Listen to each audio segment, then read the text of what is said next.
Hey people, welcome back to the Mojo show. I'm your host, Mojo. The crew still solo. The future say tomorrow. Your dream too. Common uniform for school kids. The studios make me sick, but some are big kids. Share joy with the lead to my life. Very simple, she's a 10.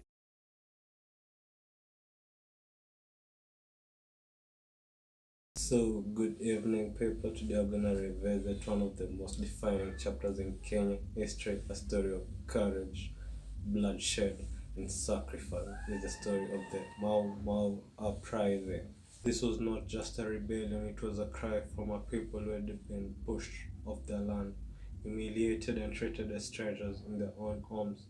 Some even rented their own homes. By the 1940s, most of the Kenyan fertile highlands had been taken by the British settlers.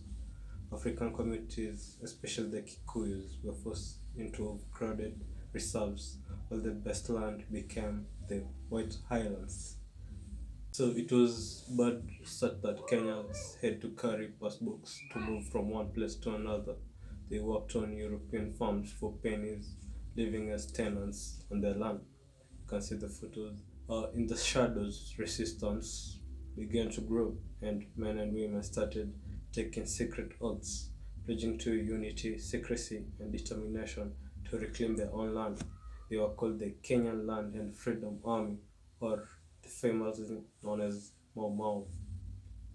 So, in 1952, tension boiled over. A series of attacks on loyalties and settlers led to the British to declare a state of emergency. Thousands were arrested, including Jomo Kenyatta. Fighters fled into the dense forest of Mount Kenya and their Badeas. They fought with homemade guns, pangas, and unmatched determination. The British responded with overwhelming force. Soldiers, police, and African loyalties, the collaborators, you know, to hunt the Maumau fighters from a village to the next. The brutal war. The war was brutal beyond words. The British built detention camps. This is places of torture, starvation, and forced labor. An estimate of more than 80,000 people were detained, often without trial. That's mad crazy. Entire villages were fenced off with barbed wires, turning civilians into prisoners. More than 11,000 Maumau fighters were killed, compared to only 32 white settlers. Damn. Behind these numbers were sons, daughters, fathers, and mothers who never came back home. The Maumau were often portrayed as savages, but history has revealed the truth. They were freedom fighters, ordinary people who took an extraordinary risk. Now, here is when things became better, the turning point. By 1960, the Momo had been crushed militarily, but their message had already been delivered. Now the world had seen the cost of colonial rule when the British began to realize that Kenya could not be ruled through fear. Just 3 years later, in 1963, the Kenyan flag was raised for the first time. The country was free. Though the Maumau had not been invited to the celebration, the blood paved the way. Then there is the legend, Dedan Kimathi. Now, Dedan Kimathi, the Maumau field marshal, was captured and executed in 1957. He became a symbol of the resistance. He once said, "It's better to die for freedom than to live in slavery." So here's another sad part.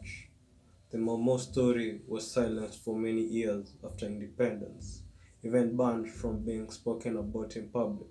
But over time, the truth resurfaced. In 2003, Momo veterans were officially recognized by the Kenyan government, and in 2013, the British government expressed regrets and paid compensation to survivors of the colonial torture. The struggle reminds us of freedom is never free.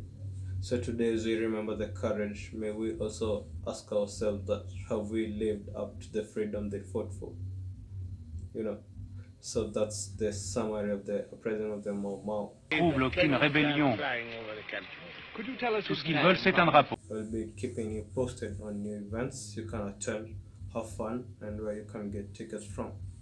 The first event is the Beach Please Festival, as you can see, in Diani, Kwale. They had tickets are from 2,500, and it's gonna be on the 30th, 31st, and 1st of January. Can go and have a fun time at the beach. Now, the second event is the Afri Love Festival, also on the 31st and 1st. The tickets are at 5,000, 5 days. It's a mixture of great music, culture, wellness, and nature. And then for the people at the city, the local, there is the Nganya Award Festivals. Tickets are available at Go Tickets. It's on November 29th at the KICC building, Nairobi. You don't miss that. Then last but not least, it's the Matatu Culture Champion Festival. Gonna be on December 20th at KICC from 11 to 8 p.m. Can get the tickets at Ego Tickets, and the details are in the event page. It's been fun for this episode. I'll be consistent this time around. Jordan a little bit and happy. Yeah, I'm back again. I just dropped my favorite video. Check it out, comment, like, and let's go viral. That's it for today. Until the next time, I'm your host, Mojo. Pump God na glory zangu daily. Zaliwa ukiwa alone, 6 feet deep utakuwa alone. Fuck the friends and fam, watisema nini ukiwa gone. 4 months umedoze, your memory is long gone. You got nothing to show but the life goes on. Na ganji, huna mali, huna mtoi, huna record.